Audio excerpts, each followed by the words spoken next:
Number 1 রয়েছে setting আপে debating club অথবা ইংলিশ ল্যাঙ্গুয়েজ ক্লাব অথবা computer club, common room, computer lab, laboratory, canteen, some electrics fan. Number 2 রয়েছে for some extra English class. Number 3 রয়েছে increasing computer lab অথবা laboratory facilities অথবা books for madrasa library. Number 4 রয়েছে providing sound system in large classroom অথবা internet facilities অথবা multimedia classroom facilities. Number 5 রয়েছে repairing the damage road অথবা bridge. Number 6 রয়েছে permission to go on a study tour অথবা excursion.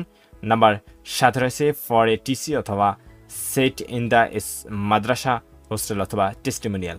Number 8 রয়েছে relief goods for the flood affected people. Number 9 রয়েছে for changing elective subject.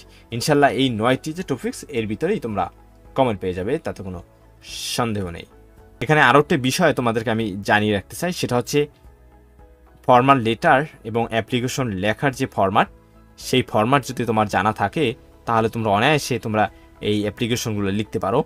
আমাদের YouTube চ্যানেলে formal letter, application, email writing এই প্রত্যেকটা টপিক্সের উপরে তোমরা ভিডিও পেয়ে যাবে। অর্থাৎ একটি ইমেল বা একটি অ্যাপ্লিকেশন বা একটি ফর্মাল বা ইনফর্মাল লেটার লেখার যে ফরম্যাট, সেই ফরম্যাটগুলো আমাদের ওখানে দেওয়া রয়েছে, তোমরা সেগুলো দেখে যাবে। সেক্ষেত্রে তোমার ভুল হওয়ার সম্ভাবনা অনেকাংশে কমে যাবে এবং পরীক্ষায় বাইসেন্স যদি তোমার কোনো অংশে কমন নাও পড়ে, সেখান থেকে তোমরা বা সেই ফরম্যাটটি যদি তোমার জানা থাকে তাহলে তোমরা খুব সুন্দরভাবে কিন্তু তোমরা অ্যাপ্লিকেশন, ফর্মাল লেটার, ইমেল বলো, তোমরা সেগুলো লিখতে পারবে। আশা করি তোমরা সেটা দেখবে, তোমাদের উপকারে আসবে। এরপরে রয়েছে প্যারাগ্রাফস। এটা কোশ্চেন নং 11 এবং 12তে থাকবে। এই দুইটি টপিক্সে 15 করে মোট 30 নম্বর। এই 30 নম্বরের জন্য আমি এখানে মাত্র 16টি প্যারাগ্রাফ দিয়েছি। তোমরা অনেকেই বলো যে এখানে 16টি প্যারাগ্রাফ অনেক বেশি হয়ে গেছে স্যার। আসলে দুইটি টপিক্স অর্থাৎ 30 মার্কস, তোমাকে সেই বিষয়টির দিকে অবশ্যই তাকাতে হবে। 15 30, এই 30 মার্কসের জন্য 16টি প্যারাগ্রাফ, এটা মোটেও বেশি নয়। তোমরা এগুলো পড়বে, ইনশাল্লাহ এর ভিতর থেকে কমন পাবে। এখানে আরও একটা বিষয় তোমাদেরকে আমি বলে রাখতে চাই, প্যারাগ্রাফের দুটি ফরম্যাট আমাদের ইউটিউব চ্যানেলে তোমরা পেয়ে যাবে, ব্যাড সাইট এবং গুড সাইট। কারণ বাইসেন্স যদি কোনো কারণে তোমার যদি কমন নাও পড়ে, সেক্ষেত্রে সেটা থেকে তোমরা কিন্তু চালিয়ে নিয়ে যেতে পারবে।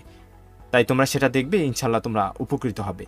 রয়েছে ক্লাইমেট চেঞ্জ, নাম্বার 2 রয়েছে এনভায়রনমেন্ট পলিউশন, নাম্বার 3 রয়েছে প্রাইজেক, নাম্বার 4 ফুড অ্যাডাল্টারেশন, নাম্বার 5 রয়েছে ডিফরেস্টেশন, নাম্বার 6 রয়েছে ড্রাগ অ্যাডিকশন, নাম্বার 7 রয়েছে এ রোড অ্যাক্সিডেন্ট, নাম্বার 8 রয়েছে কোঠা রেফর্ম মুভমেন্ট অথবা জুলাই মুভমেন্ট অথবা জুলাই রেভলিউশন, অর্থাৎ যেটাকে বাংলায় তোমরা জুলাই গণ অভ্যুত্থান বলো।